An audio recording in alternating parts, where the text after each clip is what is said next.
Okay, so yesterday we talked a lot about genetics and sort of physical determinations of behavior. So this is actually going to be about the social setting, not surprisingly, because I think that's why you asked me to be here. And part of the question is, why am I here? Because I'm a theorist. So why theory? And I did notice that you have theory on the purpose of, what we're trying to do here is, can we sort of envision these ideal data sets, aspirational data sets, then rather this is the data we have and what can we do with it? So why theory?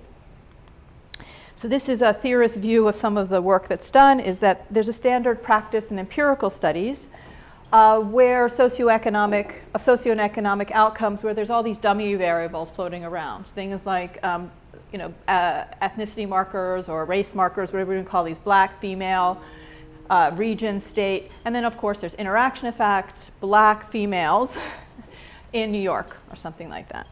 And in education, of course, there's the big problem that I think that a lot of people here have been addressing is the child or adolescent somehow underachieves in school, does not get the education that would be typically predicted by the costs and the benefits. And so then we look for things like, and this is particularly associated, say, with being black or male or in a particular region or state, and then again, these interaction effects. So the theory can help us understand what accounts for these dummy variables and the interaction effects. And so the theory can help us unpack the black box. And so I think that's one way we can understand the contribution to theory, is we put all of these markers in and we want to understand the mechanisms. What is exactly going on? And it's not that, say, some of this hasn't been done, so we look at race, segregation, bad, schools and so forth. But if we do that, we've just basically pushed the effect one step back. And yet, so why do we have segregation? Why are there segregated neighborhoods? We don't really get rid of the underlying issues. And so we really want to unpack the black box of these effects and perhaps go even one level deeper. So what's the basic economic model of education? So I think it's kind of useful to go back to what an economist would start with and write down. A basic model of education has, we think of it as investment in human capital, so it's the basic Becker-Stigler model. So what would that work like? Each individual has some sort of ability. There are marketable skills or payoffs which come from effort choice in school. So maybe your effort choice multiplied by your ability minus your cost is sort of your value of your education, something like that. So if you're a more able person, there are higher returns to effort, and you may work harder, and so on. So that's the sort of basic human capitals model. And the optimal level of schooling balances the efforts and the costs. So do you work hard in school? It depends on your returns. Of course, you could include here opportunity costs of effort. You could have to work outside of the classroom to support your family. All of those things would be in there. But I think if you step back and you take a more sort of identity approach to this, or a social approach, you can see that this is a really lousy model of children and a really lousy model of adolescents. Because children and adolescents aren't sitting there thinking, what are my future returns to wages? And actually, my future returns to education. And even if they are, I still think it's a lousy model. And I'll get to that sort of at the very end. So of course, we all know some high school students who are really working hard for their future, right? But maybe it's still not a good model, and I'll get to that later. So this is not a really good model of children and adolescents, and we know what I want to do is put the focus on the decision maker. So this little sub I is the kid. It's not the kid's parents. So the kid's parents maybe are putting in all sorts of other kinds of inputs, the household environment, the school that they send their kids to, the neighborhood they choose, the neighborhood they have to choose, and so on. But it's actually the kid that's sort of deciding, loosely speaking, I don't know, maybe more or less consciously, what's going on in school. So we want to think about things from the kid's point of view. And so this is going to, this is a lot of what the work that George Akerlof and I have been doing. And so the identity model makes the child or the adolescent the decision maker. And it considers their motivations, what's going on in that kid's world. So their motives and their interactions. And then I also going to mention networks towards the end. I also work on networks, and the network model places the kid in the kid's social context. Now I know that the parents are sort of in the background here and perhaps molding the kids. social network. So the parents choose a school for their kid or choose a neighborhood for the kid. But the kid is actually there and the kid's on the playground. Okay, so let's think about what the kid is actually doing. Okay, so before we go on, to make sure we're all on the same page, what's identity? It's a person's sense of self or person's self-image. We just mentioned this over breakfast. How a person views him or herself, how people want to see themselves. And kids, you know, when we think about a child, one basic thing we might think about is the kid wants to fit in. You know, the kid is learning about their social world, and we're social animals. We are social animals, and you know, we are operating in a social world. So kids, one basic thing about kids and all of us is that we want to fit in. So I decided what to wear, right? Because I wanted to wear the right kinds of clothes for this venue, just as an example.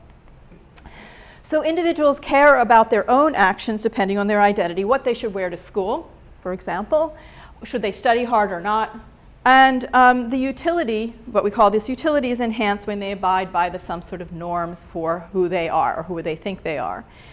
Also, individuals cares about other actions, other people's actions, so there's all sorts of externalities.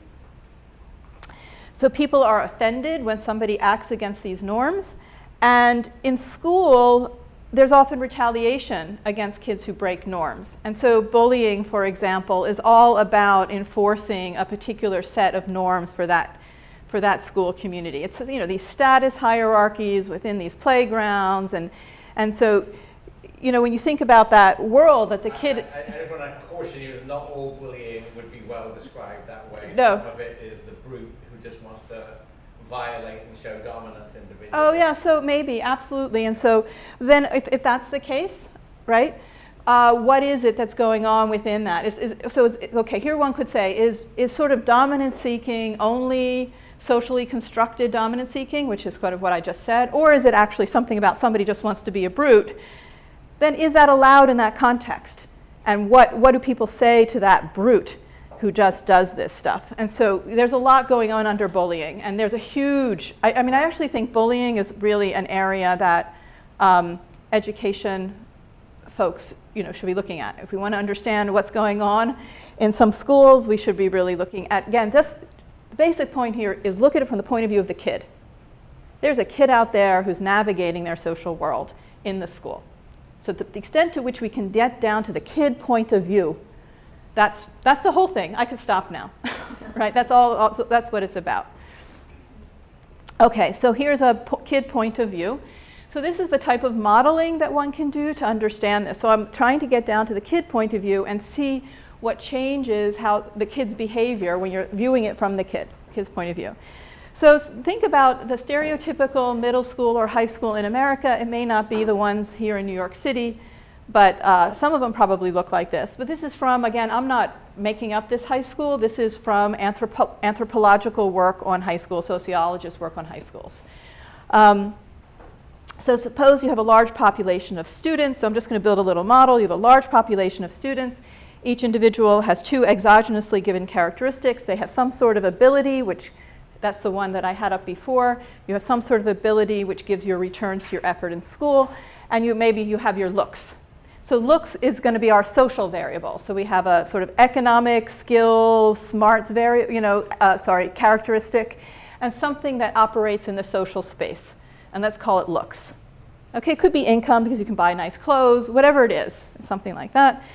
And in a basic model, you still have that marketable skills, so that's where this ability thing is going to be operable. You're going to, if a kid who has more smarts or ability, will work harder in school. So they just basically have your marketable skills.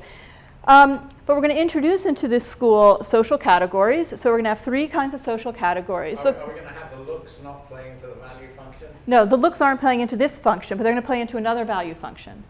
They play into that one too. Well, yeah. So that you're right. So, but that would be. But that's actually a good point, right? And so, but why, right? Why is it? We do know that people who are better looking tend to get higher returns on the market. But is it related to their effort?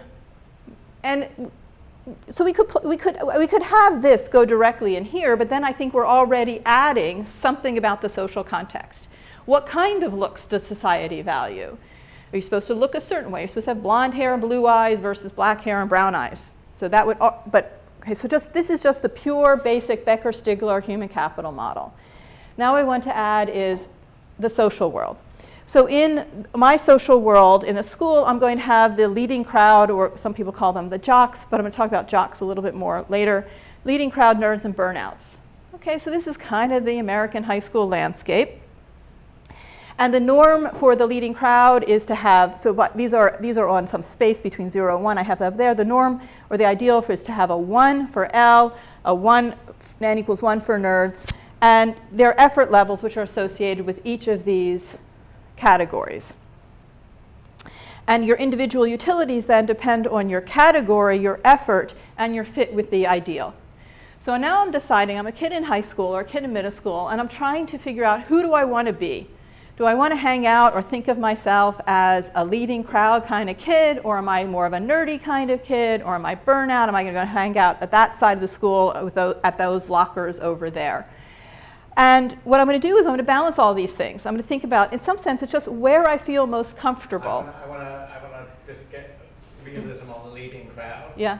The right to exclude is the dominant feature of being a leading crowd. Yep. You can't right. find your way in. Perfect. So that's exactly why you don't, so the way the model works is I can't just decide to be a leading crowd person.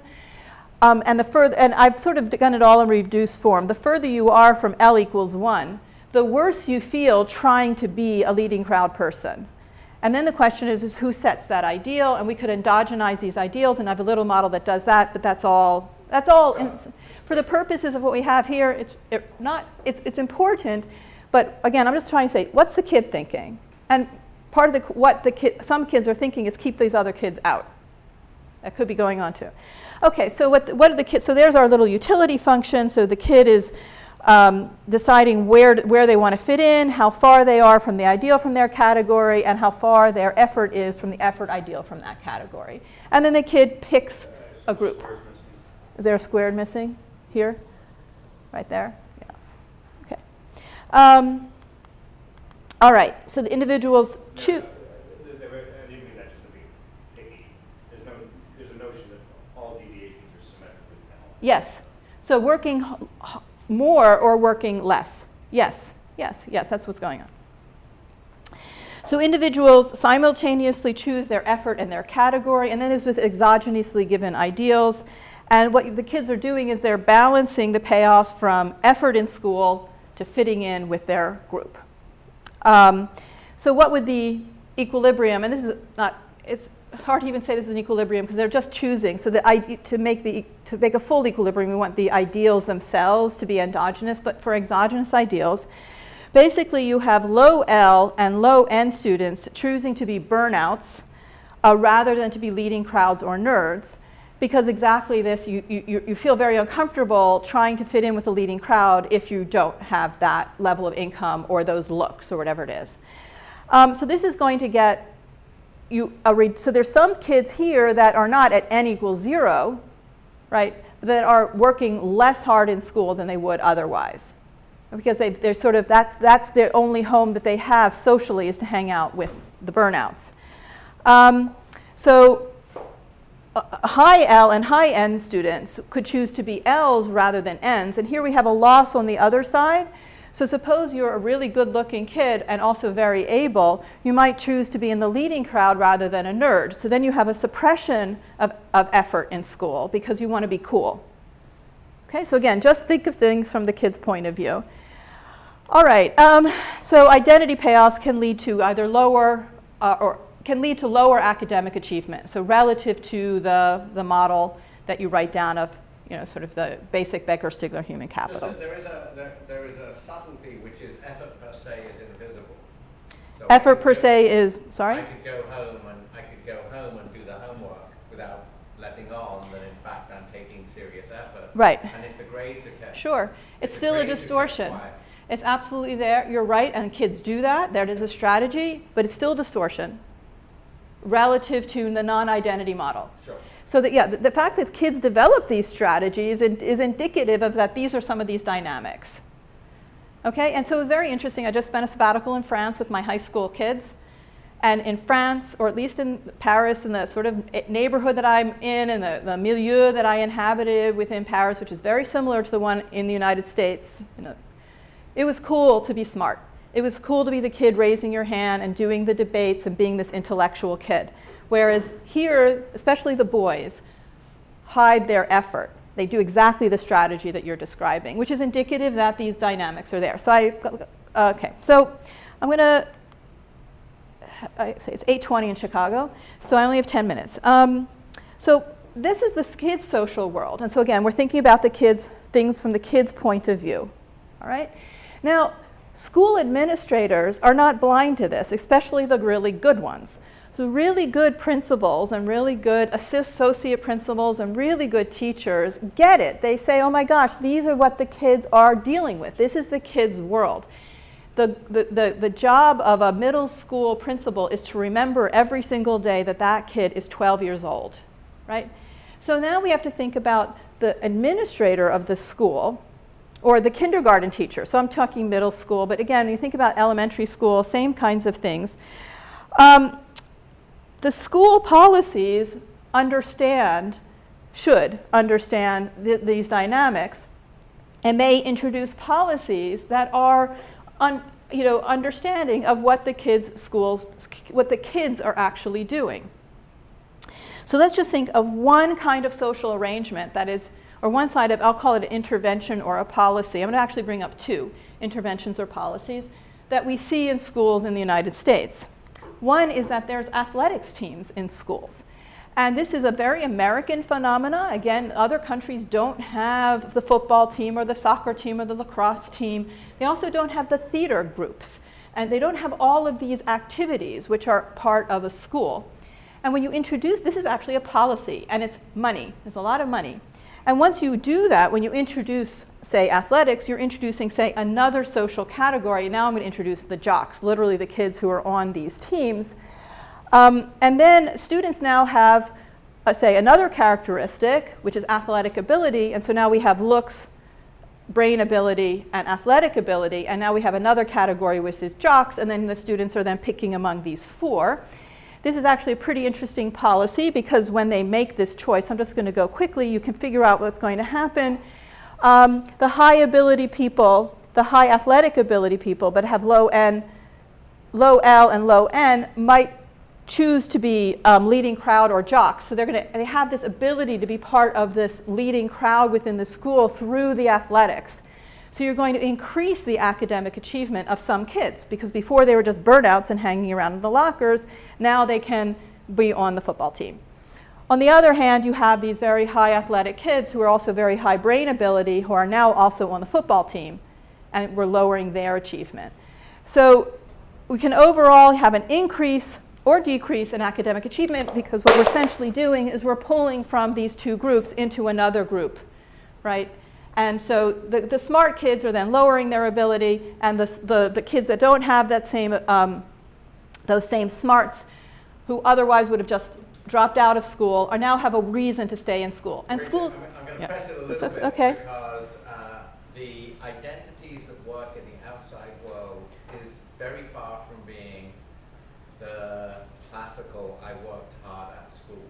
Yep. So, very much of it is. I mean, I totally buy the dominant importance of group settings, but one of the biggest things you learn is how to fit in a group, and that in fact is kind of like a lot of what they seem to be teaching, is that, look, remember, in the end, success is about team, and so they would say, actually, this jock experience isn't the experience you think it is, it's the experience of being part of a collective. Sure. And you could also perhaps achieve that by doing group work in classrooms. So there's many ways that you can achieve that goal, which is to say teamwork matters for success in the job market. But does it have to be that you're spending hours and hours and hours on a football field bashing your head against another person and damaging your brain? That's not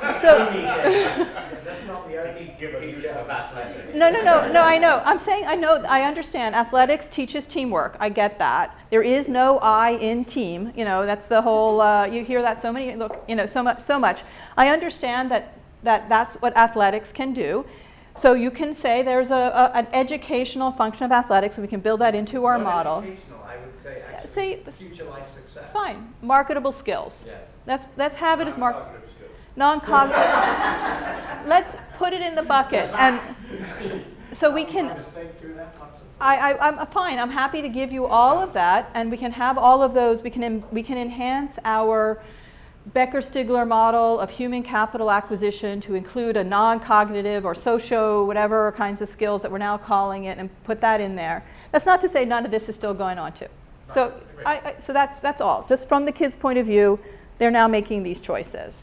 Okay. All right. So now just another intervention. Let's see the pushback on this one. So now I'm going to have our population. I'm not going to put up all the little notation for it, but we have a population that includes different social ethnic groups and different social groups within your school. And now the curriculum is understood to favor one of the groups. And so these are debates which go on school boards all the time, right? So English literature is kind of the classic punching bag in this world, right? So it's important out there in the world to speak and write standard English. It's actually important. It's a job skill. You kind of need it out there, right? But people understand that this is not the language I speak. It's not how I speak in my community. So there's debates over that. So your marketable skills depend on mastering this curriculum. But how you feel about yourself and how others see you also depends on how you master this curriculum. And for example, whether or not you adopt this code switching. You talk one way with your friends and another way in the classroom and so on. But again, that's evidence that this is an issue. Okay? Now, schools are not blind to this. So that's the other thing. Again, so this is the kid. The schools know this is going on. Again, a really smart principal and a really smart administrator understands that this is happening and then will adjust the curriculum to change the payoffs, the social payoffs from mastering this particular curriculum. So this is why you might see in some schools kids are reading Toni Morrison, right, rather than Ernest Hemingway as a choice. Do you want to get the kids to be reading and writing, so you're going to choose a different canon, for example. You might introduce theater. So this is can be a successful, you do theater where kids can sort of take on this other role, learn, standard English, so to speak, and it's sort of doesn't have this social penalty. So, so this is just, if you kind of look at some data, math versus English class, you'll see that a lot of kids in high schools, I actually see this, is really kind of amazing what goes on in English classes. For all of you who have kids who have been through school or going through school, English classes are fraught with all of this social messages, right? So my kid is taking gender in American literature, right? And it's all about, you have to be a certain kind of kid to want to be in that class. And it's actually pushing a message and so on. So African American literature and so on. So if you look at the data, this is old data, kids might not dread going to math class, but they don't like English class. And this is in high schools, especially when you're the minority kid. So you're a white kid in an African American school, you don't like English class, and the other way around. So this is just to say again that school administrators, if they're doing their job, understand what's going on for the kid in many domains, including what it socially means to acquire these marketable skills, and they're adjusting to those kids, to that social group. So I'm running out of time, so I'm going to skip that. So what's the basic lessons to data analysis and data collection? What is the social scene? What is cool in that school? Okay, so what is cool, what's not cool, what's cool and what's not cool in that scene, and what is the individual in relationship to that sort of dominant culture? And different schools have different, the schools in New York City are not the same as the schools in Alabama, okay? And so how does that kid relate to what's going on in that school? So if you have this point of view, you can unpack in particular school fixed effects. So we have all of these models and you have school fixed effects. And what is actually that school fixed effect actually mean? We don't know, but maybe if we get a sense, if there's a way that we can ask, what is your literature curriculum? When we collect our data, we want to have a sense of what is actually going on in that school. And I think this also calls for some sort of mixed methods data collection. So yes, we've got all of these wonderful surveys, but we do need this deep knowledge. So I'm going to call it thick descriptions, that's sort of an anthropological terminology, thick descriptions along with survey data. So we really need to understand what is actually going on in these schools. Okay, so I don't have time to go through another model. There's a model out there. It's by Austin, Smith, and Fryer. It's their acting white model. I think I'll just tell you it in a few words rather than go through all of the notation. It's a signaling model. Okay, so it's a signaling model, and here's how it works. So now you have a kid that is, again, think about a kid who has two attributes, two things about them, that the kid is a type. One is that there could be a very kind of smart kid, that could, there's a high return to their effort in school that pays off in the marketplace, and the kid also could be sociable. Okay, so I have a trait of being a sociable kind of kid. I like hanging out with my friends. So I have two unobserved types, right? In a typical signaling model, there's only one unobserved type. It's your ability to, make money for your employer, and you signal that through getting a higher level of education, right? But now there's two types. There's two attributes I have. One is one that's relevant to my employer, one that's relevant to my friends, my sociability one. But I have only one way to signal that, and that's through effort in school. Okay? So I have a dual audience problem, and I have to have one thing that I can do, which is work harder in school or not, and that's people are going to make inferences based on that as to my ability to work in a job versus my sociability. And so from that, you can pretty easily get, by just writing down the functions in the correct way, that you can get kids under providing effort in school to signal to their friends that they're that they're a sociable type. Okay, so that's how the model works, right? You got that? Okay, so now I can flip through all these slides. Okay, there we go. All right, so here's the problem with that model. The model, there's not a problem with the model theoretically, but then what do we do with it when we bring it to data? Okay, so then what do we do with this model when we bring it to data? From now, everything that I described to you, this could be the same for any community whatsoever, right? There's nothing in the model that says it's African Americans, nothing, zero, except for one variable. The only parameter that can be varied is the value of accepting or being accepted or not from the peer group, because that's why you're under providing education. After all, you're under studying is in order to signal something to your peer group. And so the only thing that can matter that's going to tell us something about whether or not this is valid for white kids or black kids or Asian kids or whatever is this one thing, it's V hat, it's like there's a little V in the model, which is the value from being in this peer group. Okay, so now we're kind of stuck. Again, why should this V be different for African Americans than for Asian kids than for white kids? This is just the value of being in the peer group. Okay, so we need to know that. And just looking at a model without knowing that, we have nothing which tells us that African American kids have a higher V hat than Asian kids. Okay, so empirics. So I should say, let me just, there's too much on the slide. So that's one point, is that again, we need the deep analysis, which is what is this V hat, right? And that's going to be what's the value of friendships, for example. Again, this is all from the kids' point of view.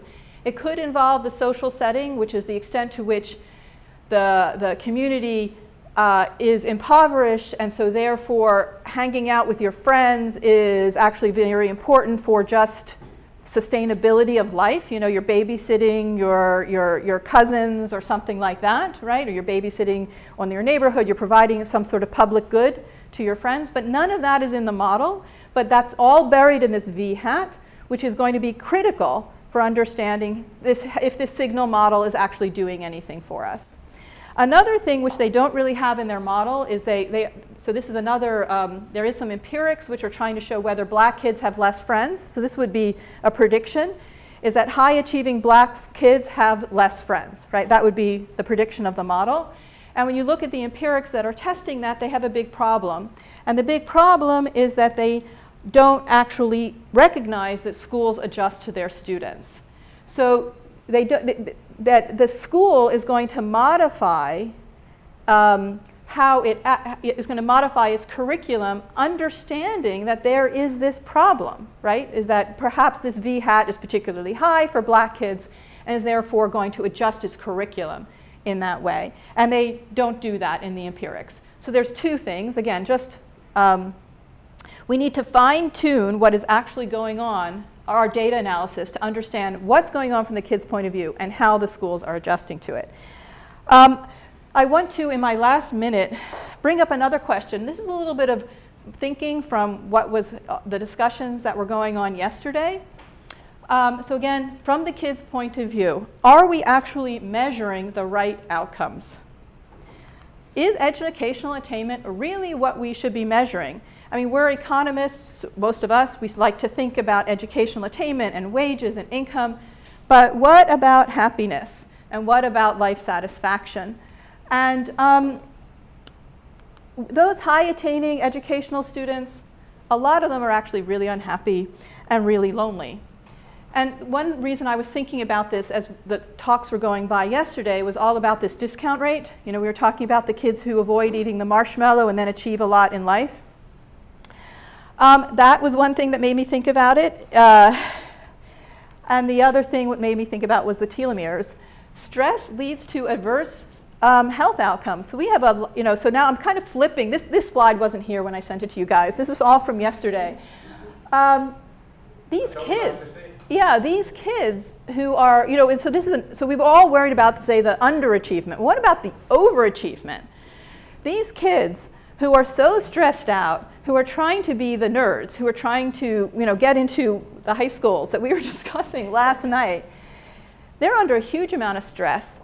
And we just heard yesterday that stress can lead to these adverse health outcomes. Maybe these kids are going to have shortened telomeres, and we don't know what's going to happen to them as they get older. So, and we also don't know that some of these kids, this is from other surveys, not from yesterday, some of these kids can be very unhappy, very lonely, and they're also under a lot of anxiety. There's a bit of an anxiety epidemic going on. I actually looked it up. The NIH, it's actually NIH data. So American kids are highly anxious, much more anxious than they used to be. And maybe that's related to exactly what we think they should be doing, which is to be very future-minded. But why am I connecting these is that anxiety is related to rumination about the future. That's what anxiety is these thoughts that you can't cut out. You can't stop. They're all about what's going to happen to you. And so now we have these future-minded kids that are working for the future so hard, delaying gratification, and they're under a lot of stress and a lot of anxiety. So should we be measuring educational attainment? And you might say, well, this is a first world problem, but maybe it is. I don't know. There's a lot of kids who are going to be the future leaders of our country and many other countries who are under these incredible amounts of stress and are not very happy and they're very lonely. And so are we measuring the right thing? So maybe people should just eat the marshmallow, you know, have fun. Poor kid. I actually watched the videos last night of these kids who were avoiding eating the marshmallow. Oh my gosh, they're actually, it's so much effort to avoid eating that marshmallow. And part of it is they were pleasing the experimenter. That was very clear when you look at those videos. So it wasn't just that they wanted another marshmallow. And then when the kid in the end, that kid that we saw up there, when he finally got the 2 marshmallows, he took both of them, shoved them into his mouth like that. So I don't know. So it just food for thought, no pun intended. Okay. All right. Okay, and this is my last point. Let's see here. Okay, just jump to this bullet point here.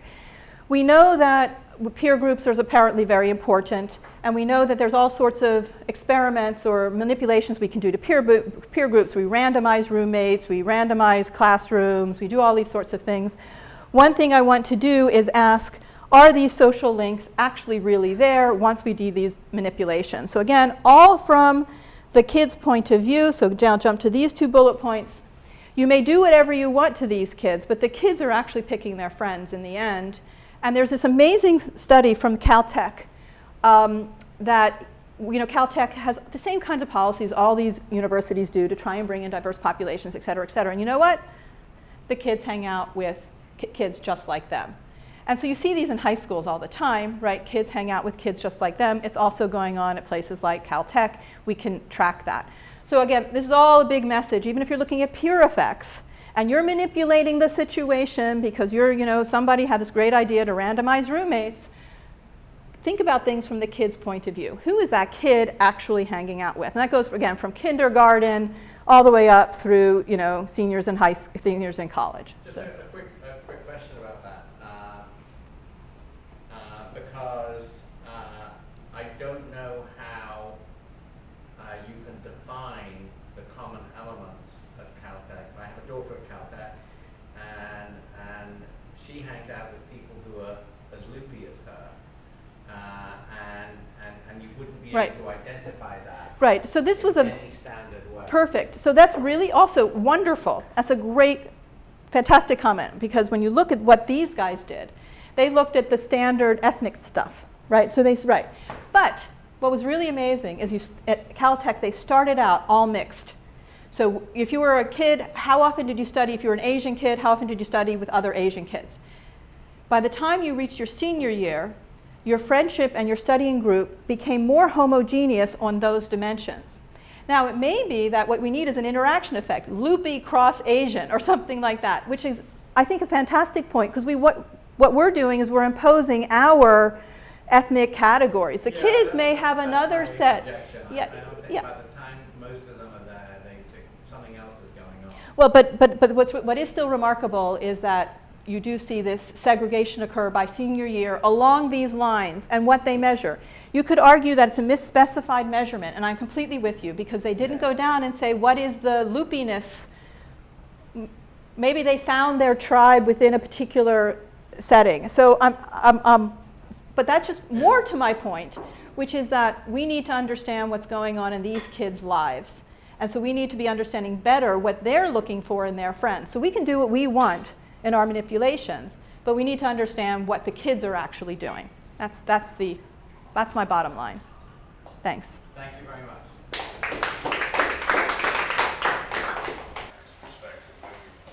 Many of your points, the way to summarize them is that there's something we call social structure, is the mean construct, and then the empirical analogs.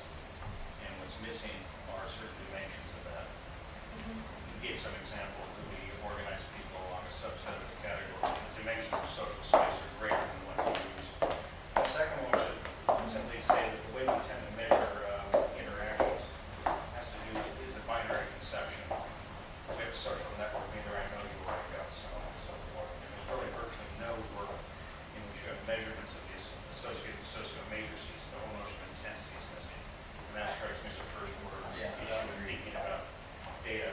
The second comment I'll make is that I think that there's another fundamental problem with thinking about randomization strategies for social interactions. You brought up the policy one, because they would unravel.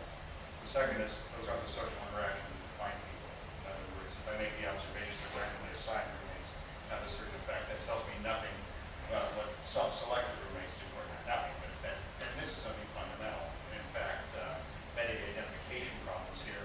You lose information when you randomize people for the simple reason that when you interact with another choice and you're trying to triangulate social structure influences, you want to see those choices along with what happens afterwards. I think, and so in self-promotion, Brock and I have examples of unidentified models under random assignment where under selection that are unobservables, everything's identified simply because there's more information involved because of the greater choices. The third is, and back on measurement, I think that language is underutilized as a data set for measurement.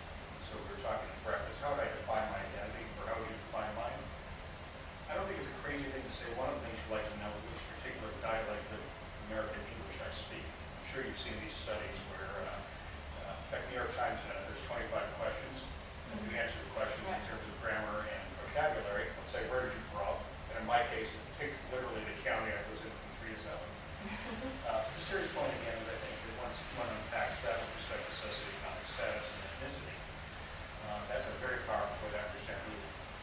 Right. What was the social milieu in which you formed? Obviously that doesn't define you, but that's something big on what the nature of identity. I think all of that's is not appropriate. So I'm just going to make 2 comments. One is I'm just going to amplify one of them. So one that's missing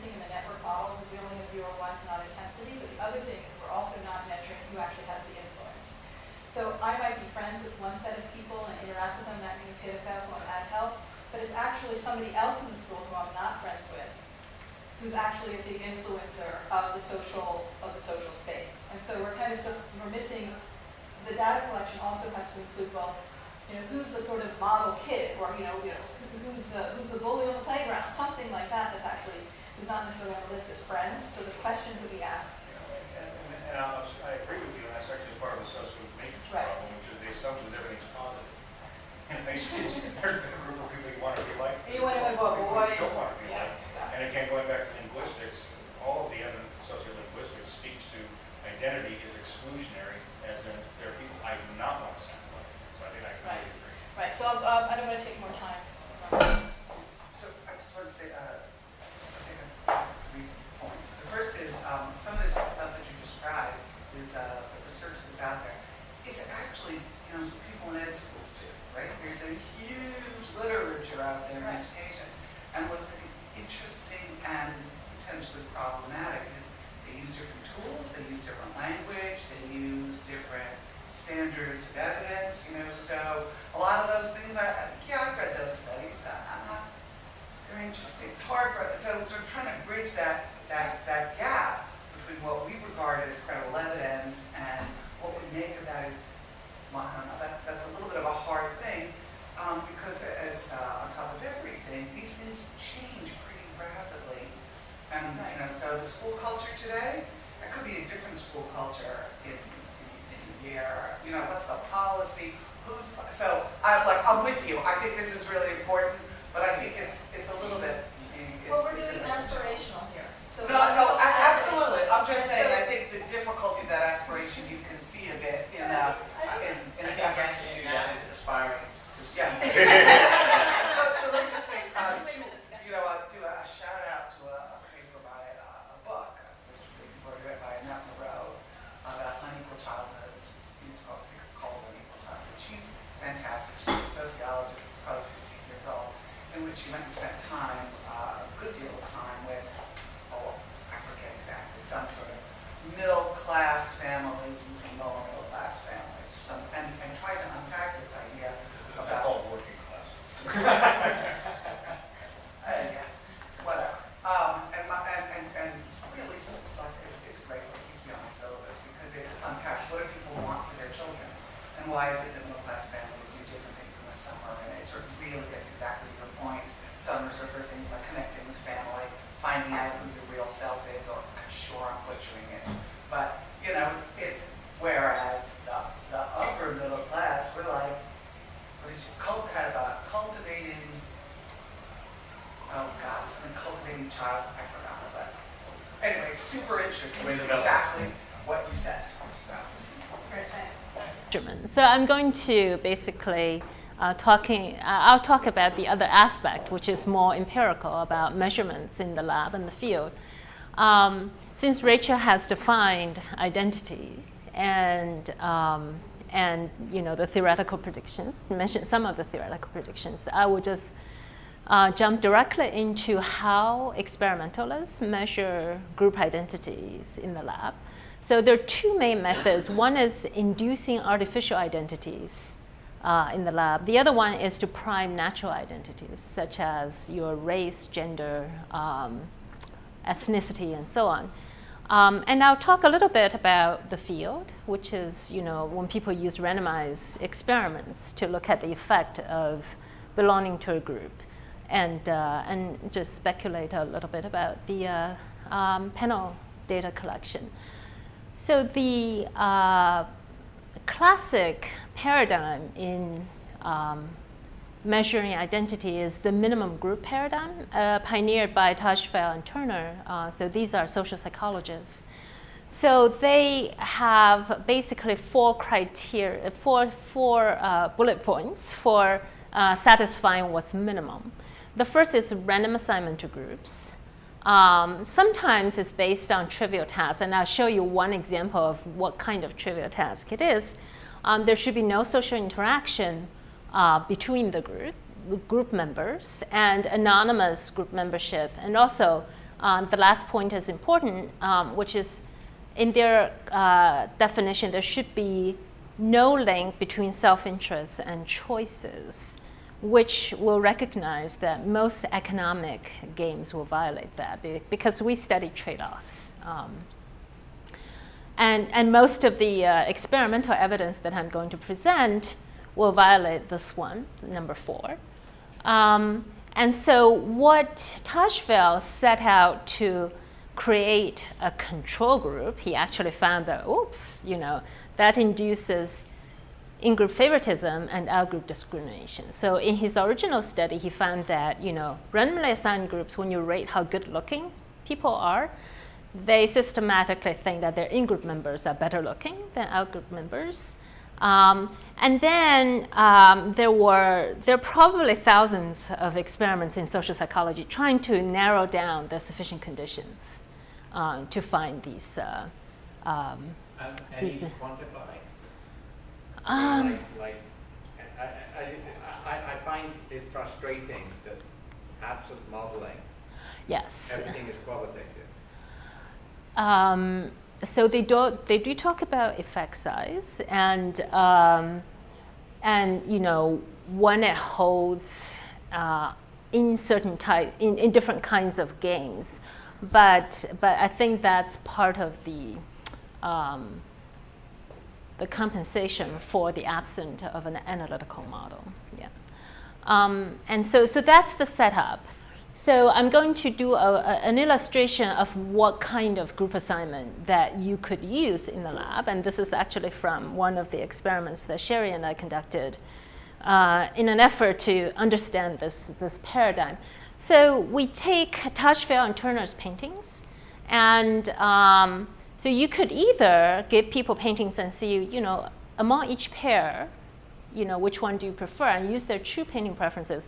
Or you randomize people, Kandinsky and Clay's paintings. And, or you can do random assignment, which should be the preferred method, that you are assigned to a blue group or a maize group. And this obviously is the Michigan connotation. And then you study these paintings. We tell you who painted what.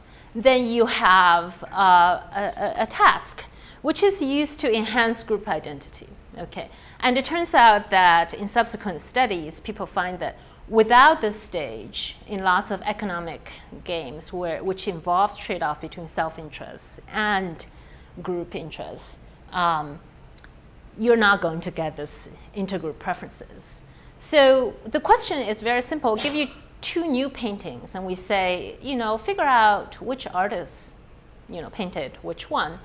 And you get rewarded for a correct guess. They can use an online chat with their in-group members. So in a way, this is a task that generates reciprocity within the group. Okay. But they each submit their answers individually. They don't have to follow the group chat. But through their chat log, we can analyze, how involved the groups are, what were the dynamics in the communication. And we do find that in the control group, when they just stare at the paintings for the same amount of time themselves, there's a significant boost when they have group discussion about the paintings in terms of the proportion of correct answers. And then we basically do the measurement part. The classic measurement in social psychology is, what's called the other allocation game. Now it's just called the allocation game. So basically, this would satisfy the 4 criteria of Tajfel and Turner. So you're given a fixed amount of tokens. You're asked to give to 2 random members from your own group or the other group, or 1 from your own and 1 from the other group. So this is, needless to say, this might create experimental demand effect. So, but what you find is when you're allocating tokens between 2 in-group members, there's no difference. And same is true for 2 out-group members. But when you're allocating a pile of money between an in-group and an out-group member, people on average give about 30% more to in-group members. And so sort of induced artificial identities in the lab. I'm going to go through the main findings just in one slide. There has been a fair number of studies. So in terms of social preference, if we model group identity as, let's say, some social preference model, I'm trading off between self-interest and how much I care about the other person, and it's group contingent. So my weight on the other person might depend on whether she's an in-group or an out-group member, that the average subject is more inequality averse towards an in-group member. And Rachel's recent study showed that about a third of, if you do individual level analysis, about a third of the subjects actually do not differentiate between in-group or out-group members. So they show no intergroup preferences. Even though we did the average subject analysis, if you look at our original, the data, you also find a fair amount of individual heterogeneity. The other part is, with in-group, you will get, in coordination games, people are able to coordinate to more efficient Nash equilibrium. And there's more cooperation within groups in public good settings. So these are settings where there's a dominant strategy to free ride, to provide nothing. So one question, I think, especially in terms of measurement, is whether groupiness, the likelihood that someone's going to differentiate between groups, even when it's artificial, is an individual trait that we can use to predict behavior outside the lab. And in Rachel's experiment, they find that the non-groupie subjects are less likely to be affiliated with a political party. So there's some indicative evidence, but in experiments these days, it's a fairly, I think, it's a question that no one knows for sure, but lots of people are trying, which is to look at, lab in the field, which is what kind of games, the behavior in games are predictive of actual economic decisions. So one classic example is Dean Carlin's trust game. He found that, he conducted the trust game among group lending, I think in Guatemala. And then a year later, he went back and looked at who are more likely to repay their loans. And it turns out that people who are more trustworthy in the trust game are more likely to repay their loans a year later. So the question is there a simple game that we can tease out here that's also predictive of real economic behavior? And we don't know. And so I'm going to move to priming, which is to prime natural identities and the main findings. So this priming literature basically make the assumption that our identities are multidimensional. I am a woman, I have my ethnic identity, I'm Chinese, and I'm an economist, and so on. So the idea is when you prime a person, you make that aspect of their identity prominent at the time, salient at the time. And that primes them to act or behave conform to the norms or the prescriptions for that group. So I also wanted to talk just a little bit about the replication crisis or not in psychology, which is a fair number of these papers haven't been replicated. So people look at walking speed after being primed, Florida and so on, age, and test performance. For instance, the Shi et al. Paper look at Asian American women at Harvard, the undergrads. You can prime their Asian identity or their gender identity and ask them to do SAT-style math questions. And when they prime their Asian identity, they perform better than the control. And when they prime their gender identity, they perform worse. And later on, they repeat the same experiment, but change the task to verbal fluency. And it turns out that it's flipped. And the interpretation is that they're consistent with the stereotype. The stereotypes that Asians are good at math, but women are not, or women are better at verbal, English language tasks, and Asians are not. And they activate intergroup bias. So in econ experiments, the tasks are all very different in the sense that we care about time and risk preferences, cooperation, coordination, the effect of social class and immigrant status. So these are some of the, it's not complete, but these are some of the studies that apply the same framework to the context that economists care about. So I'm going to also go through an example of how priming is done and show some of the results. So this set of priming is adapted from this Asian women's study, undergraduate at Harvard by Margaret Shi and co-authors. And the same questionnaire was used by Dan Benjamin and co-authors in their 2010 paper and by us in our 2014 paper. So essentially the priming is a questionnaire that's administered before the experiment. So for ethnic priming, you want to subtly prime their ethnic identity. So you ask how many generations have your family lived in America, from which countries did your family originate, what languages do you speak, and so on. So there are 5 questions that Margaret and co-authors use in their various studies, and the economists also adapted those. And the control, again, is the same. How often do you watch TV? How often do you eat out? How often do you attend movies? So these are individual activities which does not make you associate yourself with a group.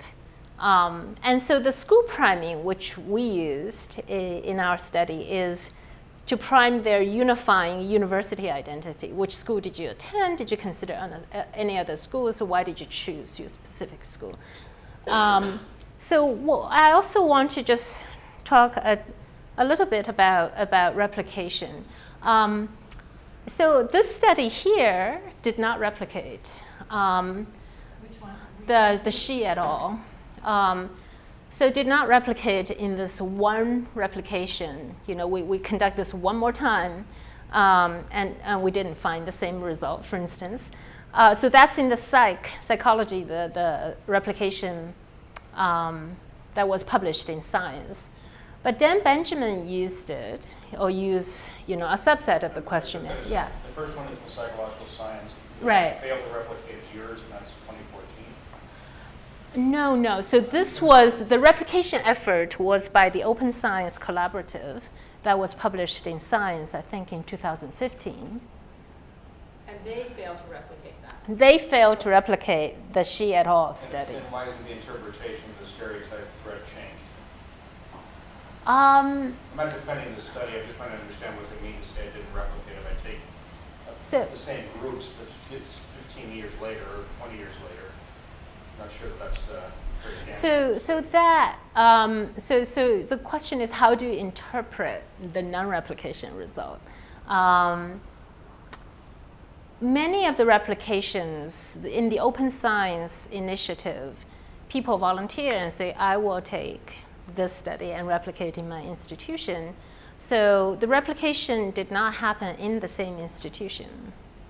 So it's a different subject pool. So we can think about, is it robust outside of, I understand for this particular study, if there's a 15-year gap, it doesn't strike me as much of a critique on the part of this collaborative than you should go ahead. Yeah. So it is one issue is that one of the econ replications by Camera et al. It turns out that one of the non-replicated studies used one of Robin Williams' movie clip to induce good mood. And at the time of the replication, Robin Williams just committed suicide. So the original movie the clip was supposed to induce happy mood, and it was not a very happy moment. It speaks to the larger issue of what defines identity, what defines the norms, and so we don't know, right? Right. You should go ahead. Okay. This replication crisis, there's been a lot of overclaiming there. The crisis is not going to be replicated. So what's happening now is called the many labs replication. So each classic study is replicated by many different labs, but I haven't seen the results yet. So I don't know what the extent of replication, but Dan Benjamin and the study and our study, in a way, they're not replications, but we use the same priming questionnaire, and we were able to, observe treatment differences. So this, again, very quickly, this is after the priming questionnaire. We basically randomly show one of the 4 pictures after when they were playing games to maintain the prime. So these are the neutral landscape in the control condition. This is for the ethnic priming. So in our particular case, we look at Asian versus people of European origins. And these are the school priming, the fact that they're all University of Michigan students. So the main findings in this literature is, yeah. Which study are we talking about? Yours? This is my, with Sherry. But these are a summary. Right? This is the summary of sort of the priming literature. Oh, okay. So in terms of preferences, so this is from Dan Benjamin's study that they find people conform to stereotypes in terms of, so for instance, Asians become more patient when their ethnic identity is primed, and women become more risk averse, and so on. So they're consistent with the empirical evidence. So we talked about the academic performance, and it turns out that you'll also find that in Prisoner's Dilemma game and Battle of Sexes, for example, in-groups coordinate better to more efficient equilibrium. So one open question is whether priming can be used as an intervention. So there's some indicative evidence that, but again, based on small samples. So one earlier research by Daniel Steele and co-authors look at what the question is, women's entry into STEM fields. And this is especially problematic in computer science. So right now, about 20% of the CS majors are women. So what they did was in 2 CS classrooms, they changed the decoration. So the default decoration was, Star Wars and Star Wars posters and sort of fairly macho type of posters. They changed one room to, landscape, more neutral posters, and did interviews and after a semester. And it turns out that the more neutral setting, you can think of every time they enter the classroom, it's a prime, that they express more interest to major in computer science. So there's, and the other part is what we find is when you create a new identity, such as now you're a University of Michigan student, no matter what ethnic background you're coming from, you're all under this one umbrella. So you basically have the same identity. And at least in the experimental setting, we find that it reduces intergroup bias, that they're more trusting of the other type and cooperate more. All right, so that's the, okay, I want to mention very quickly, how much time do I have until? 5 minutes, okay. So there's a recent meta-study by Tom Lane, which was published in 2016. So it's 77 lab experiments in economics, so with both primed and induced identities. So there's several findings. One is that the minimum group actually do not produce minimum level of discrimination. So, so the allocation game, which we showed before, the other allocation shows a very strong pattern of discrimination, steady across study than other games. The other part is socially or geographically distinct groups. You're from New York City versus Michigan versus different regions have stronger intergroup bias, so that's stronger than the allocation group. But the the intergroup bias is fairly weak for ethnicity or nationally based groups. And so Lane's interpretation is that it's sort of politically incorrect to discriminate against people of other ethnicity or nationality.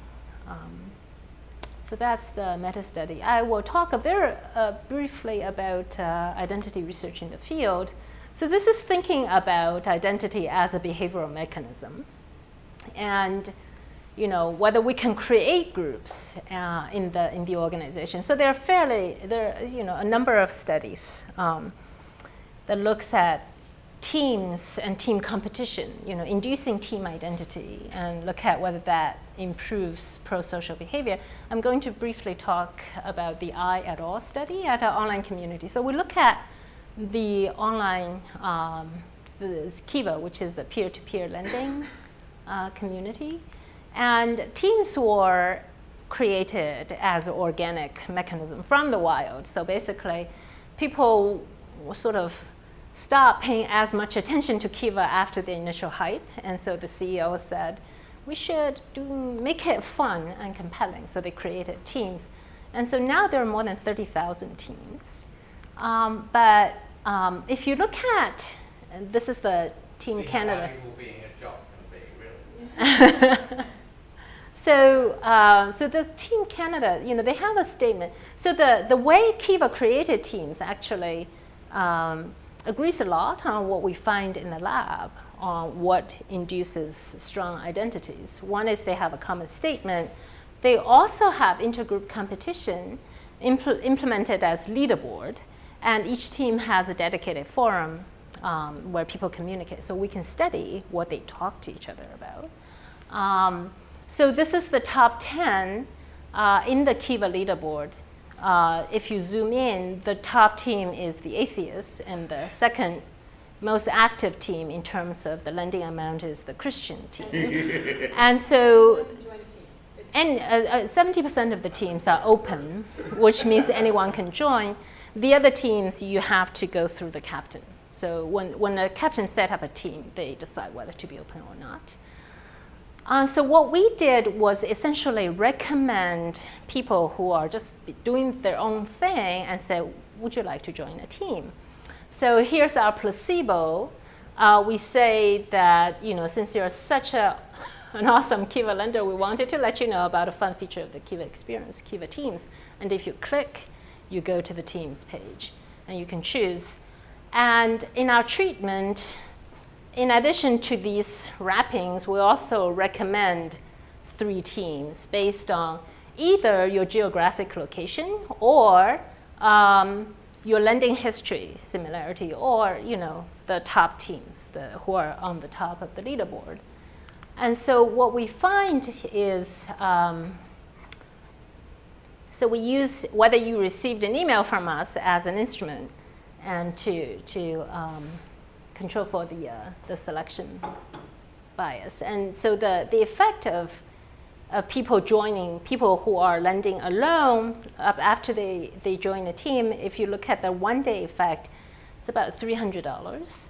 The 7-day window, it's about $400. So it's high compared to the median lender's lifetime contribution, which is $25. Okay.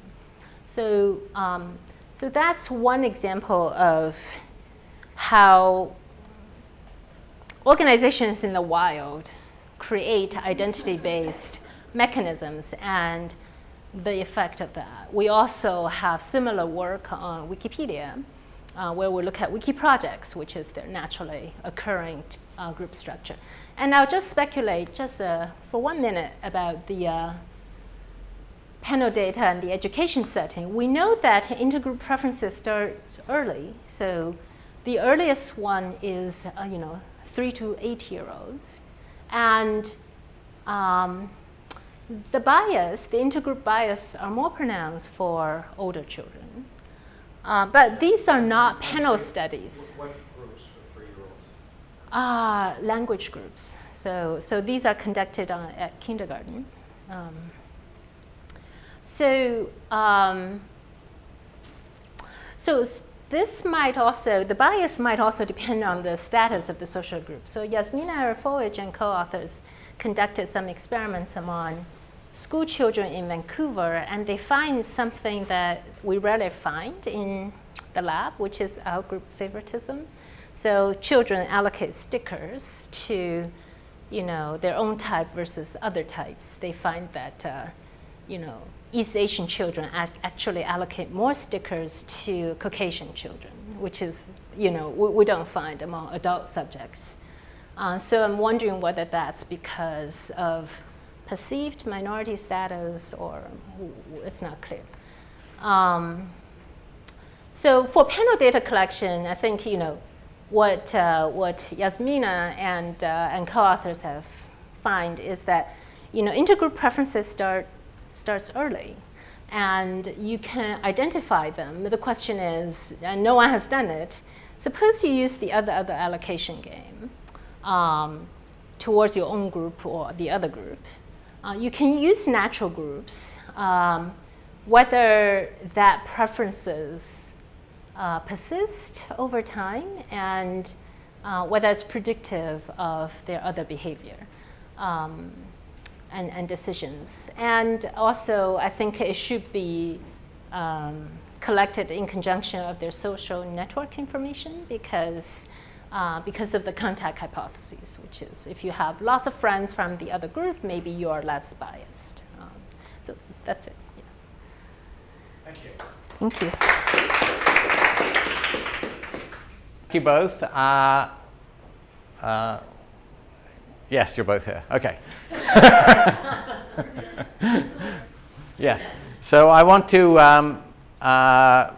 briefly go over what I think's been said, and then just kind of stumble into what underneath everything is a massive challenge, which I think Rachel's kind of very much sympathetic to and cluing us into, which is like, what do we measure? We've got these theories developing, and we've got these schools, and there's a lot going on that clearly is identity-based. I'm right in with that. But what do we do, and how do we develop the measurements that make us feel that, aha, I got it? And it feels conceptually very challenging. I just want to put it that way. It's not like I just don't feel. I feel like we're fumbling for something. I mean, Rachel's way ahead, and Yan's way ahead. But there's something still nebulous and something to be dreamt about. So I'm going to do it in the style of, my basic question is nowadays always what's ideal in data gathering, not do I think we're going to get there in 20 years, but what's ideal? If we could really, really put it all together, what would we be doing? And then just put the ideal down and see if we can aim for it. But I don't know how to do it otherwise. So I'm going to just call it measuring, modeling, comments on just not identity. Manipulating identity. Okay, so can we measure it? How do we model it? And I can just tell you that I find this, the idea that there is an identity, that I have some 7 identities, and that they're key, and that they were far more formative back in the early days. And seeking them, I would say, by the way, I deeply think being excluded from them as a very profound, the most profound thing is that you can't be. It's like, look, you cannot join our group, that's that.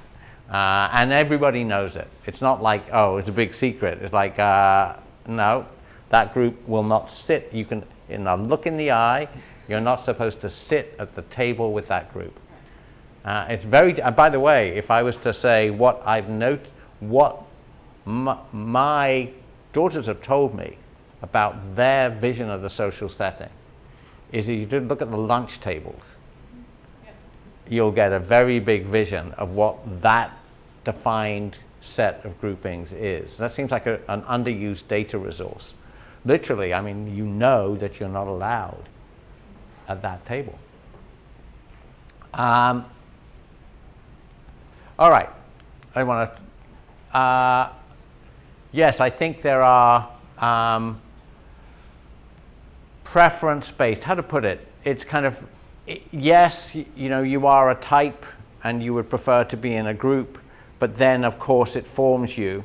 And whether it forms your preference or it forms your outcomes, I think it forms you in some key way. And if you evolved over time, you'd say this person is not the same person they were because of something that their identity changed within them. Or that the external identity forced on them. And I would agree that it's both a preference, it's now treated both in terms of I have a preference, and there's increased modeling of it as and using information theoretic tools. So I just don't technically within economics, most of the things we do in terms of describing an individual, we either run through it's a preference or we run through it's a belief. And now what we're going to have is that just as economics uses information theoretic tools, so the economics of identity has started to say, well, maybe I know something about myself that's not knowable so easily in the outside world, so I'm engaged in a signaling game. And I will adopt an identity that doesn't work all that well for me, but it's very important in terms of what I'm trying to signal. And Rachel basically made a strong case for the need to really think through what you're gathering as data. Like you got a school, the school isn't, you know, arbitrary. It came together, connected with its students. It's responded to its students already in implicit ways so often. And there are so many different ways of approaching identity. So you can get a little overwhelmed telling the stories, and that's what I find myself doing. My favorite identity is the nonconformist club. And I think that's the, you know, if you're lucky enough to have the temperament for that, I feel that that's the one, you know, that's the one to pick. Or maybe that's just because I was rejected by every other group. I'm not sure. Pardon? Maybe that's just another identity. Yeah. So I think of it that way. Yeah, I think of it as yes, I will not fit. And then for policy purposes, a lot of what Jan is talking about is like, well, how does it form? And again, Rachel was saying, look, I mean, the schools are busily engineering identities with goals in mind. And they are well aware, as you say, when they set up a sports program and set up a theatre program, they would like to offer a wider and more positive set of identities. And obviously, if, as a parent, you watch your kids, and what you think is, please find that thing that around which your child can organize their sense of self and get some pride that they're kind of like heading down this road, because the normal ones, you get, and a lot of complaints I have, a lot of school experiences are about actually the teachers being very harsh on people who don't fit inside one of the boxes you're supposed to fit in. It's like, oh my God, this person's so difficult for me to deal with. If they all just did exactly what happens down the middle of the road, that would be the perfect identity. So you have these, bluntly, these things that feel like absurdities, like, you know, just right levels of reading and just right levels of mathematics, which really are ways to say, look, I mean, it's not only that you're not allowed to go up, you're not allowed to be better. Being worse we'll work with, but being better isn't good. All right, and now we have, Jan points out, you can form a team in a very strange way, and it does suggest the manipulability of this construct.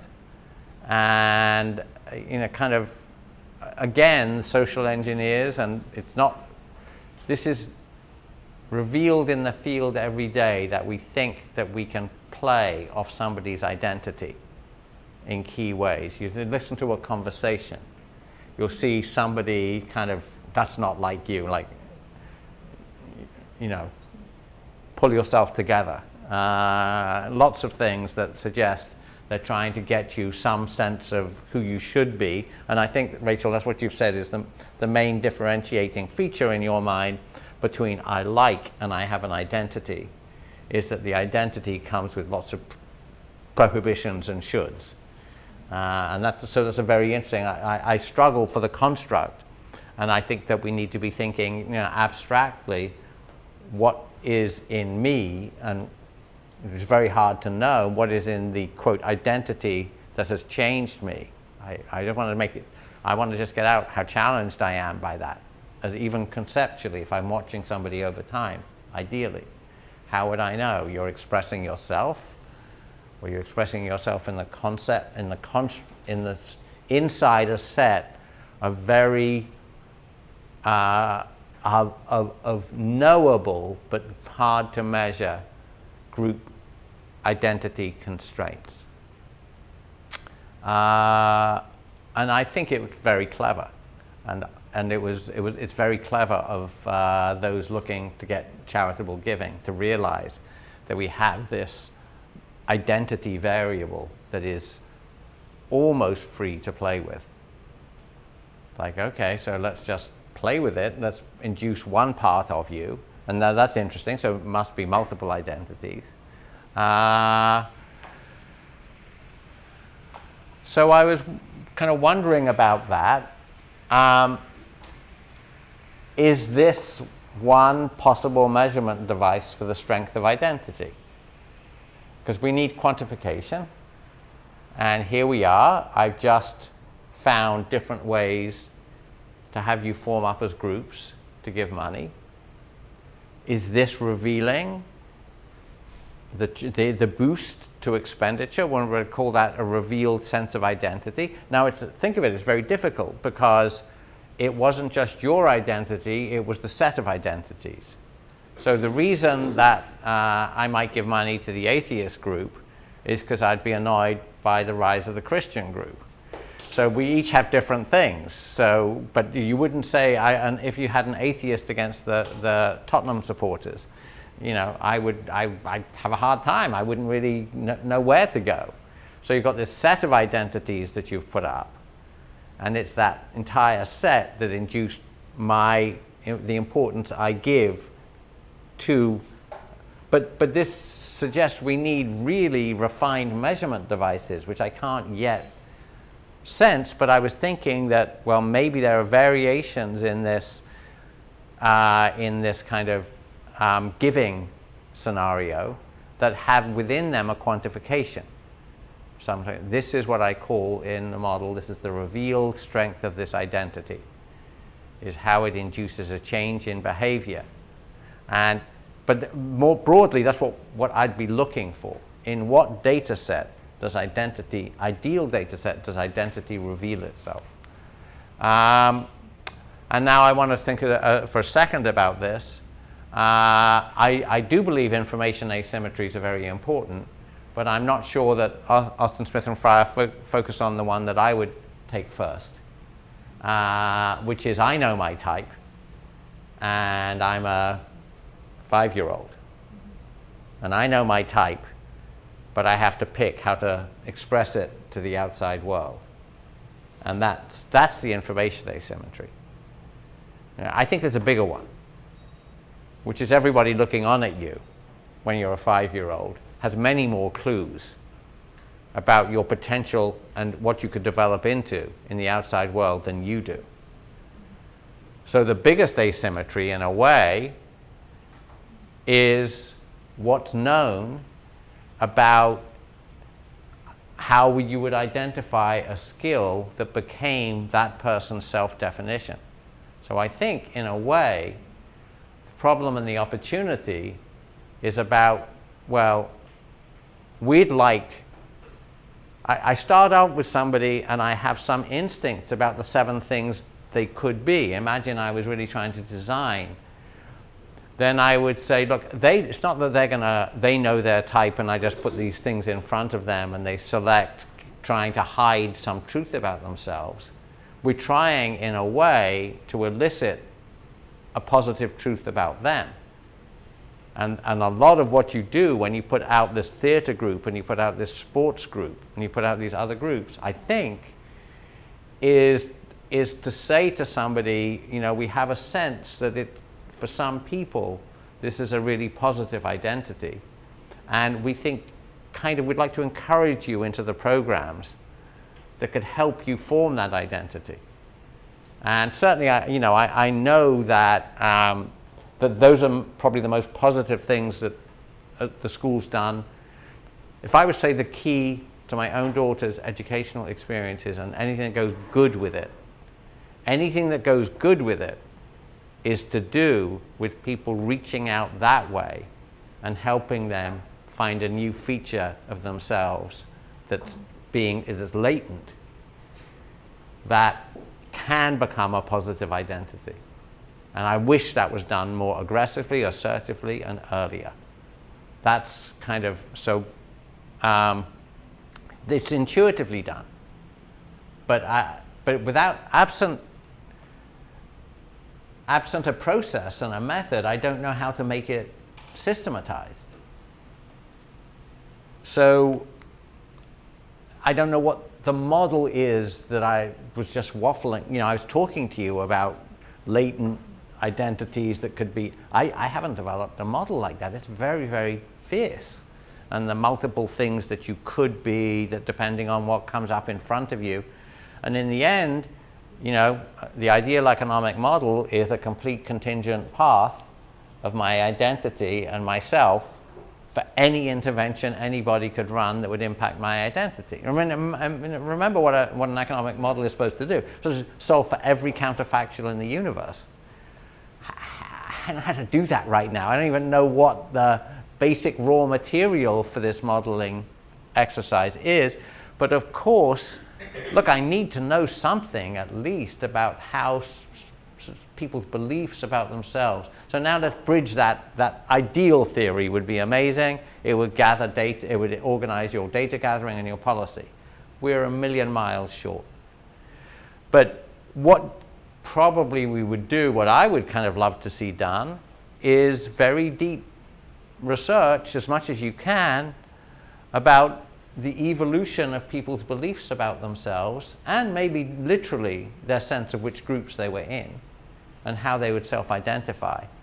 But I'd want to see that super rich data set gathered and then run through the school's efforts to kind of like, I'd like to induce another identity. Well, did it actually happen? And I bet you could see that sometimes it really works, that sometimes that new thing was just there for somebody who needed it. How would you get ahead of time and say, you know what new identities we should be offering right now? The robotics clubs were done with this in mind. You know, you could get people to think engineering style and see that as not, you know, that's good, that's a positive identity now. You know, and there's, of course, I just want to focus on the fact that it's not all malleable. There's a deep person in there. And this is certainly my belief. You know, watching your own kids, it's hard to believe the idea that there's some kind of tabula rasa, because you just dealt with them. And dealing with them, you're dealing with, you know, a force of nature. And there are things in that person that aren't going to change. And you've got to kind of certainly at least understand that as you offer these identities, but they have to respond somehow to what's deep within people. I don't know how to do that either. And I would give one particular example of how identity can go wrong in a very delicate way. Psychological types are profoundly heterogeneous. I mean, I don't know where to put them in. They definitely impact identity formation and the need for identity. And I would say one of the biggest things is who is and who is not robust to criticism. Because you get bashed. I mean, teachers just with the most casual of comment, can set somebody off in a really bad direction, which somebody else would take completely in their stride. But I don't think they'd have the tools to know that they're actually triggering an identity that has to do, let's say, with shame. But they are. And so that needs to be somewhere in this. It's like, look, my options for identities, apart from I'll be kept out of things, are very constrained by my psychological type. And yes, I do believe in this heterogeneity of the need for identity. I think it is, and to which you'll think of yourself as part of a group. And I think you're very lucky. In fact, the worst identity, which is thrust on people, one of them is neediness. Everybody can tell the person who needs an identity. They're the one hunting for the table. And they're the one trying to glom onto a group, and they're always getting it wrong. So that's just, and then, the looks on the faces of the people they're trying to join are, oh my God, have we fallen so low that this one's trying to join us? I mean, there's a lot to be found in different studies, and there's, a lot of hell and personal, and everybody's been through things like this that feel like, oh, the party I was not welcome at. I really think that revealed identity tests would be such a wonderful thing. If we could really develop some battery of tests that we said, look, this really looks like you have revealed to us in this way your own personal, temporary, current set of identities and their relative powers. See how they interact with the actual type of the individual, and see how these impact performance measures. We'd have to gather data that's infinitely richer than I know of right now. Maybe Amy can help us do that. But it always baffles me that nobody cares enough to do it. This is what's going on every day. And so I just want to, this is my a theme, something that really bothers me. You can write down the ideal data set. It's not like blasting off to Mars. It just requires more care and more measurement and some resources. And I don't know why these things aren't resourced. So that's my,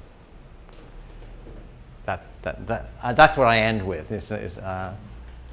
So I don't know if you either feel, I'm done. Sorry. So I just want to call out a couple of things. One of the things that's really interesting about these is that I kept making me think of the connection between the sort of identity group formation and the school size debate. And so one of the arguments that people make about why small schools are better, whether they aren't, is because they're so small that in order to do certain activities that have a minimum group size, you have to reach out to others. So if you want to create, you're going to field the basketball team, you need a certain number of people. And so even if, you have to sort of dig into the nerd group to do it, people will do that. And so that there's something interesting here about sort of how do those, yeah. We tried that. I think it's a great idea. And I'll just tell you what we couldn't get over, and maybe there's a way to get over it. So we exactly thought that. So you need 10 kids for a basketball team, you need 11 kids for a soccer team, you need a school, a smaller school, then more kids are going to be involved in these activities, they're going to be drawn into the theater program, whatever it is.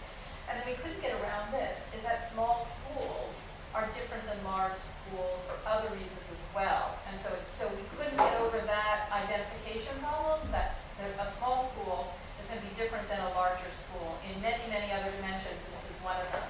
And so I think, so that's great. So maybe you get rid of it the other way and think of extensive margin rather than intensive margin. Maybe the number of activities per kid.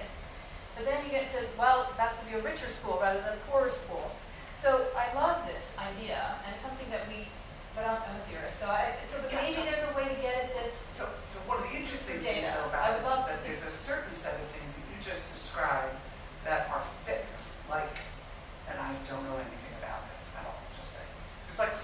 number of people that you need to have these teams. I don't really know what they are.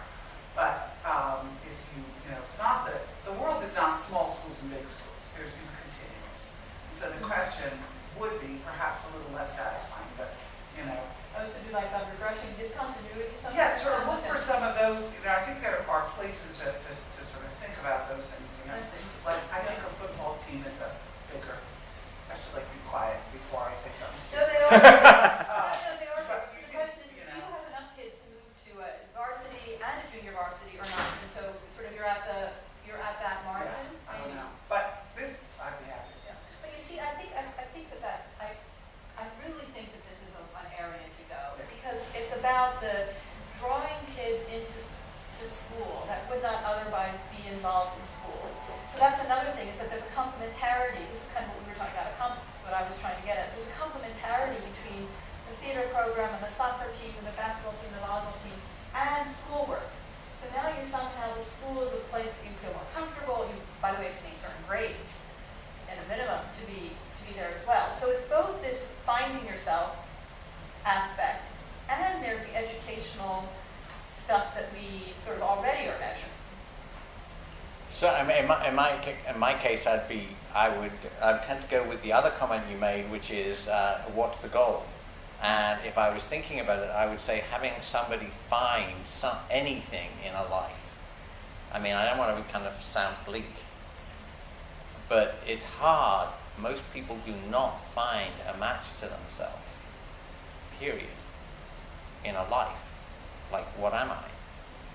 So if a school, the number of people that a school can help leave with some deep sense of self, like, oh, I see what I am. Well, that's like an incredible achievement. Yes, So go ahead, sorry. Yeah. Please, yeah, I don't know who. Yeah, and you have the right, and then I think what you mentioned about the latent identities is extremely about what? latent identities for children, for example, is extremely important. And we have some indicative evidence that it can be fostered. So there was a psychology study where they went into a school, gave the kids a battery of tests, and then randomly selected a subsample and told the teacher that these are academically promising kids. But they were actually a random sample. And a year later, these kids did much better. And so it's not about a particular identity, but it's, we think that these kids have it in them to excel. And it was that the kids were told that, or the teachers were told that, or It's the teacher, not the kids. And if the kids themselves, I think Lisa Westerlund has an experiment where there was an experiment where people were given gold stars. In the lab, you randomly give some people gold stars. That's shareable. Catherine. Yeah, shareable. Yeah, and Catherine. So you randomly assign status, and they do better. Right. You look at a market in Washington, and I kind of believe that's more favorable to them, the people with a higher status. And so so my sense is that you can, but it has to have some ground truth to it. Right. You can say that you can become an astrophysicist. Right. The kid has to have some basis of Yeah, performance. they recognize fraud very quickly. That actually leads really well into something I was thinking about, unintended consequences of assigning identities or telling children that they're smart or beautiful or something that all of a sudden becomes intrinsic to them. And so in my world and earlier, before they get to school, people are trying to move past that and saying, okay, now you shouldn't tell a kid that they're smart, because as soon as they fail at being smart, they give up and their effort starts to decrease. So you have to tell a kid that they did a really good job and that the effort that they put in was the good piece of that. Because if they start identifying as a smart one all through school, as soon as something challenges them and they all of a sudden aren't smart anymore, it hurts their identity as that smart person, and then they start having a much higher fear of failure, and it kind of goes into more of the anxiety of performing and getting a high academic achievement. I think there are a lot of truths, but is there a single data set in which you could confirm that? That leads into my comment. No, So I went to 2 different high schools. One was 2,500 students. They're same, like, miles apart, like same distributions, very, very similar. One was 2,500 students, one was 5,000. The cost of exploring your other identities was much lower at one of the high schools. The principal basically set this standard that there's certain rules, right? That kids weren't allowed to speak to one another in a certain way, nor were teachers. You were expected to go to, athletic events that you normally wouldn't go to.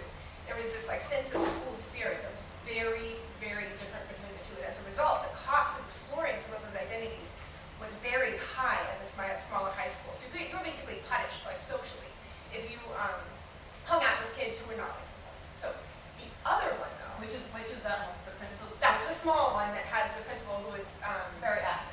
not the small one, where the principal was not active. So it's all about the principal, is what you're going to tell us. Principal, Yeah, yeah. So okay. my thought is, Right. right, if you have some like at health or something that has something about the principal, or characteristics of the principal, or something where the cost of exploring these other identities is lower, right? Then you could see, as was my experience, like you're not only more aware of your own, but you're more willing to, Yeah, leadership is really key. This is another thing about digging deep into the schools themselves. The leadership of schools Yeah. I don't know how small. is that's absolutely big, critical. that's The huge, principal right? sets the Yeah. tone.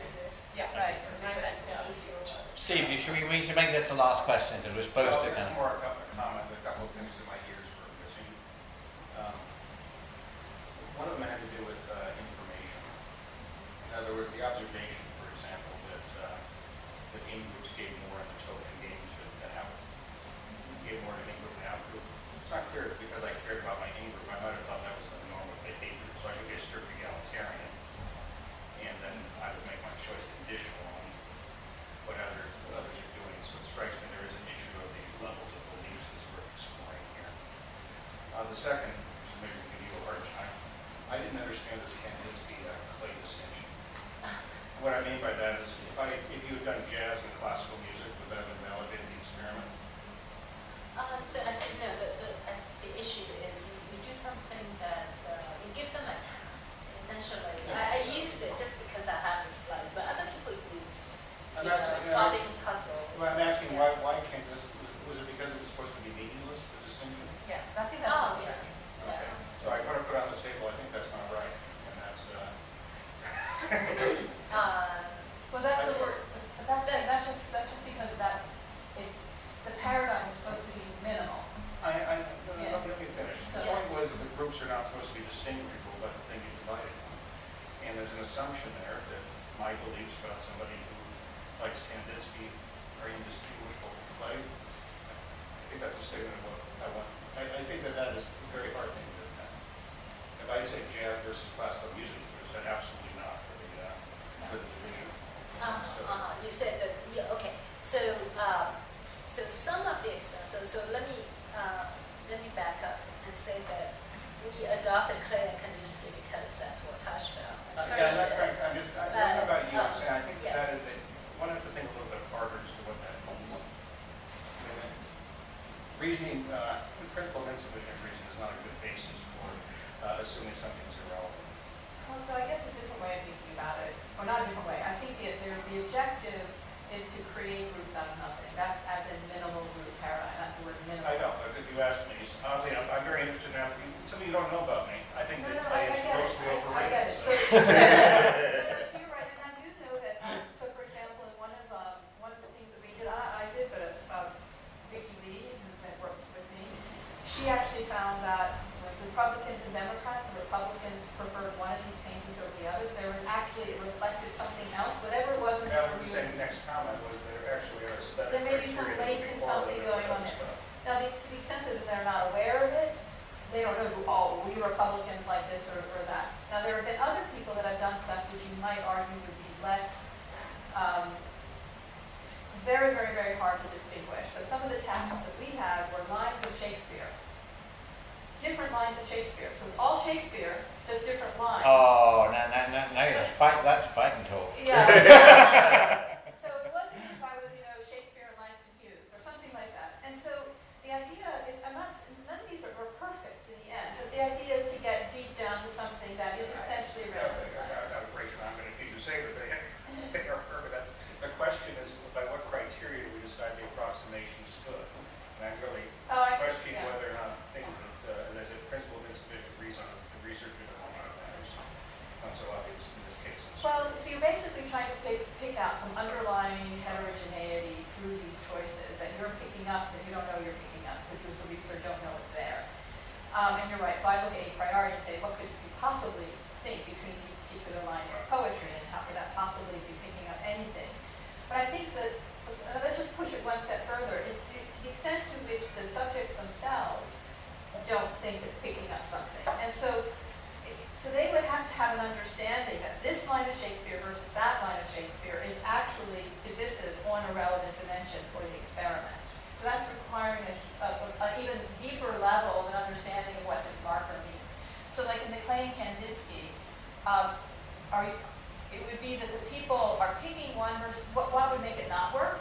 Is that people are picking one versus another and then they're aware that other people are picking along, that whatever dimension along of themselves, that's making them choose Clay versus Kandinsky, that they know that other people are choosing along that line too. So then you get to the other experiments which do like, you're blue, you're red. Yeah. Well, So maybe later what I'm on saying, in I don't the see any reason you wouldn't use random assignment. So some people do. I mean, we sort of evolved into just use simple random assignment and use a task that involves basically a group problem solving. So you could use the Clay Kandinsky, or you can use putting a puzzle together. So it's I think random assignment is now the dominant paradigm. They come in and they know they're